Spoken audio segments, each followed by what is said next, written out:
వల్లీదేవిని వివాహం చేసుకోవాలని సుబ్రహ్మణ్యేశ్వర స్వామి ఎంతో ప్రయత్నించారు. కానీ వల్లీదేవి ఎప్పుడు సుబ్రహ్మణ్యుడితో మాట్లాడేది కాదు. ఆమె ఒక గిరిజన నాయకుడు, అంటే అరణ్య ప్రాంతంలో ఉండేటటువంటి శబరులు బోయవాళ్ల రాజు యొక్క కుమార్తెగా అవతారం తీసుకుని వచ్చింది. ఈయనేమో దేవసైన్యానికి అంతటికీ అధ్యక్షుడు, మెరుపు తీగలా ఉండేవాడు. ఈయన వస్తే ఆవిడ చూసేది కాదు, వెళ్ళిపోయేది. బాబాయ్ అంతంత పెద్దవాళ్ళు మనకెందుకని వెళ్ళిపోయేది. సుబ్రహ్మణ్యుడికి ఆవిడ్ని వివాహం చేసుకుందామని కోరిక. అసలు మాట్లాడదామంటే మాటే మాట్లాడదు. ఎలా?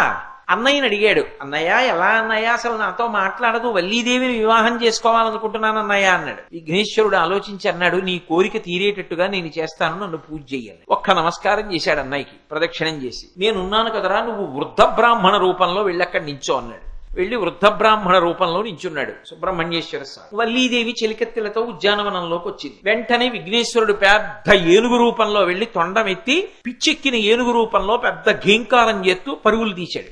అయ్య బాబోయ్, పిచ్చెక్కిన ఏనుగు వచ్చేస్తోంది, ఎక్కడ చంపేస్తుందో అని వల్లీదేవి పరిగెత్తి వెళ్ళిపోతూ అటు ఇటు చెదిరిపోవడంలో చెలికెత్తెలందరూ రక్షించే వాళ్ళెవరని ఆలోచిస్తూ అక్కడ నిలబడిన వృద్ధ బ్రాహ్మణుణ్ణి ఓ తాతగారిని మనవరాలు పట్టుకున్నట్టు గట్టిగా కౌగిలించు. ఎప్పుడైతే వృద్ధ బ్రాహ్మణుణ్ణి కౌగిలించుకుందో విఘ్నేశ్వరుడు తన అవతారాన్ని అంతర్ధానం చేసి మాయమైపోయాడు. ఈవిడ ఏనుగు ఘీంకారం వినపట్టలేదని భయం తగ్గి కళ్ళు తెరిచి చూసేటప్పటికీ వృద్ధ బ్రాహ్మణుడు సుబ్రహ్మణ్యుడు అయిపోయాడు. ఆ తర్వాత వల్లీ కళ్యాణం, వల్లీ దేవసేన సమేత సుబ్రహ్మణ్యేశ్వర స్వామి వారు అయిపోయారు. ఇప్పుడు సుబ్రహ్మణ్యేశ్వర స్వామికి వల్లీ కళ్యాణంలో ఉపకారం చేసిన వాళ్ళు ఎవరు? విఘ్నేశ్వరుడే. చతుర్ముఖ బ్రహ్మగారు సృష్టి ప్రారంభం చేసే ముందు మొట్టమొదట ఎవరిని పూజ చేస్తాడంటే విఘ్నేశ్వరుణ్ణి. ఇంద్రాది దేవతలు ఎప్పుడైనా ఎక్కడైనా ఏదైనా దండయాత్ర చెయ్యాలంటే ఆదౌ పూజ్యో గణాధిప, మొట్టమొదటి పూజ ఎవరికి చేస్తారంటే విఘ్నేశ్వరుడికే.